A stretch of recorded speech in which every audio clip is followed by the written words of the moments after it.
লাস ভেগাসে white wedding সারলেন অভিনেত্রী তনুশ্রী চক্রবর্তী। কার সঙ্গে বিয়ে করলেন অভিনেত্রী?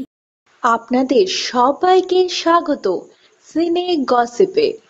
বন্ধুরা, অভিনেত্রী তনুশ্রী চক্রবর্তীকে আমরা দেখেছি একাধিক সিনেমায় অভিনয় করতে। খুশির খবর এবার টলিপাড়ায়। 7 পাকে বাধা বললেন তনুশ্রী, তাও আবার Atlanta based IT professional Sujit বাসুর সঙ্গে।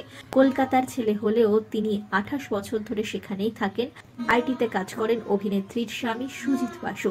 লাস ভেগাসে স্বপ্নের মতো ওয়েডিং ছাড়লেন অভিনেত্রী। বন্ধুরা, এলাহি আয়োজন করা হয়েছিল অভিনেত্রী তনুশ্রীর বিয়ের জন্য।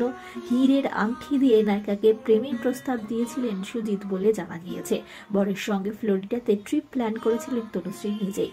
জনপ্রিয় সংবাদ মাধ্যমের তরফ থেকে অভিনেত্রী তনুশ্রীর সঙ্গে যোগাযোগ করা হলে নিজের বিয়ে নিয়ে অনেক কথাই বলেন তিনি। সেই সংবাদ মাধ্যমে তনুশ্রী জানিয়েছেন, একজন বন্ধুর মাধ্যমে আলাপ, ইউএসএ গিয়ে দেখা হয়েছিল, তারপর আমি দেশে চলে আসি। 5 মাস ধরে প্রেম চলেছিল, দুজনে দুজনকে ভালোবেসে ফেলেছি, তবে এত তাড়াতাড়ি বিয়ে করব ভাবিনি। লাস ভেগাসের ছুটি কাটাতেও গিয়েছিলেন তনুশ্রী এবং সুজিত। এদিকে তিনি যে বিয়ের তোড়জোড় সেরে ফেলেছেন তা বুঝতেই পারেননি টনি সুন্দরী। পৌঁছে দেখেন বিয়ের আয়োজন সারা। তখন ভিডিও কলে বাবা মাকে দেখে বিয়ে সেরেছেন নায়িকা। লাস ভেগাসে বিয়ের আয়োজন ছিল একেবারে স্বপ্নের মতো, সে কথা জানিয়েছেন সংবাদ মাধ্যমে অভিনেত্রী তনুশ্রী।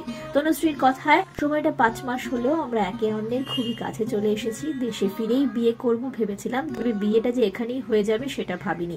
ও আমার কাজকে ভীষণ রেসপেক্ট করে, সেটাই প্রধান ভালো লাগার জায়গা। সুজিতের শহর কলকাতা, 28 বছর ধরে সে ইউএসএতেই থাকে। তনুশ্রী দেশ বিদেশ মিলিয়ে থাকবেন বলে জানিয়েছেন। অভিনয় করা একেবারেই থামাবেন না অভিনেত্রী, স্পষ্ট জানিয়ে দিয়েছেন তনুশ্রী।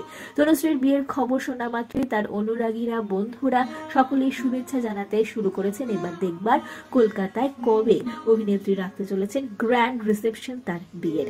তনুশ্রী এবং সুজিতের জন্য রইল অনেক অনেক শুভেচ্ছা, অনেক শুভকামনা।